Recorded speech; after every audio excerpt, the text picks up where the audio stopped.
शहर के सबसे पुराने मोहल्ले में एक छोटी सी अंधेरी दुकान हुआ करती थी, जिसकी दीवारों पर पुराने कपड़ों की खुशबू और नमी की बू हमेशा बसती रहती थी। इस दुकान का मालिक एक चुपचाप रहने वाला 55 साल का दर्जी हमीद था, जो दिन में सामान्य कपड़े सिलता, मगर रात के समय उसके हाथ किसी और ही काम में व्यस्त रहते। हर रात ठीक 12:13 पर उसके दुकान की शीशे पर 3 बार नॉक होता और वह बिना देखे दरवाजा खोल देता। बाहर हमेशा एक लंबा काला चोगा पहने, चेहरा ढका हुआ एक आदमी खड़ा रहता, जिसकी आंखें कभी नहीं दिखाई देती, मगर उसकी सांस से ठंडी धुंध निकलती। वह बिना एक शब्द बोले एक सफेद चादर, धागा और हल्का सा कपड़े का टुकड़ा मेज पर रख देता। हमीद जानता था ये कफन है। वो इसे हमेशा चुपचाप ले लेता, क्योंकि 3 साल से यह सिलसिला हर रात जारी था। जब हमीद कफन की सिलाई शुरू करता तो सुई कपड़े में उतरते ही बाहर की गली में अजीब सी हवा चलने लगती, जैसे कोई बहुत पुराना दरवाजा खुल रहा हो। उसके हाथ हर बार कपड़े सिलते हुए कांपने लगते, क्योंकि वह जानता था कि जिसने ये कफन बनवाया है वह अगले सुबह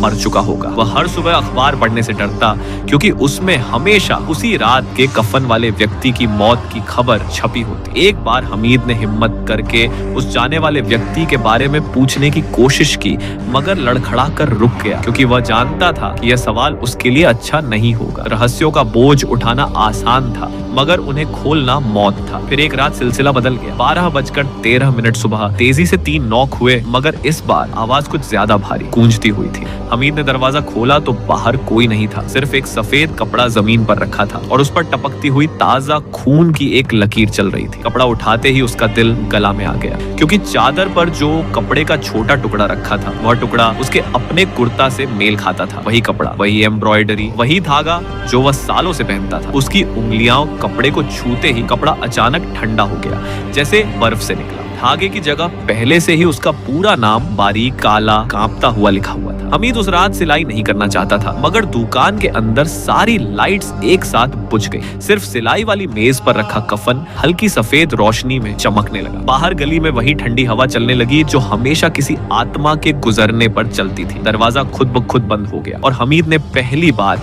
अपने अंदर एक आवाज सुनी, इस बार तेरा वक्त है। कांपते हाथों से उसने कफन को सिलना शुरू किया, मगर इस बार हर टांके के साथ उसे महसूस हुआ जैसे किसी ने उसकी गर्दन को पीछे से छू लिया हो। कोई उसके कान के पास झुककर सांस ले रहा हो। वह घबराकर पीछे मुड़ता, मगर वहां कुछ नहीं होता, सिर्फ अंधेरा और जमीन पर पड़ा उसका साया, जो अब 2 हिस्सों में दिखाई दे रहा था। जब आखिरी टांका लगा तो सुई खुद उसके हाथ से छिनकर मेज पर गिर पड़ी। हवा रुक गई, दुकान में पूरी चुप्पी छा गई और अगले पल सामने रखी हुई लकीरदार चादर धीरे धीरे हिलने लगी, जैसे उसमें कोई सांस ले रहा हो। हमीद पीछे हट गया, मगर चादर अचानक खुद ही खुल गई और अंदर से उसने अपना ही चेहरा देखा, मरा हुआ, फीका, ठंडा, बिल्कुल वैसा जैसे अखबार में तस्वीरें होती हैं। वह बेहोश होकर गिर पड़ा। सुबह जब लोग दुकान खोलने गए तो हमीद सिलाई वाली मेज के पास मृत पड़ा था। उसके चेहरे पर गहरा डर जमे हुए था। उसके सामने वही कफन बिछा था, बिल्कुल नई सिलाई के साथ, और उसके सीने पर चुपचाप लिखा हुआ था, डिलीवर्ड। उस दिन के बाद दुकान कभी नहीं खुली, मगर लोग आज भी रात 12:13 पर कहानी सुनाते हैं कि दुकान के अंदर से सिलाई मशीन की गूंजती आवाज आती है और एक नया कफन धीरे धीरे मेज पर तैयार होता रहता है।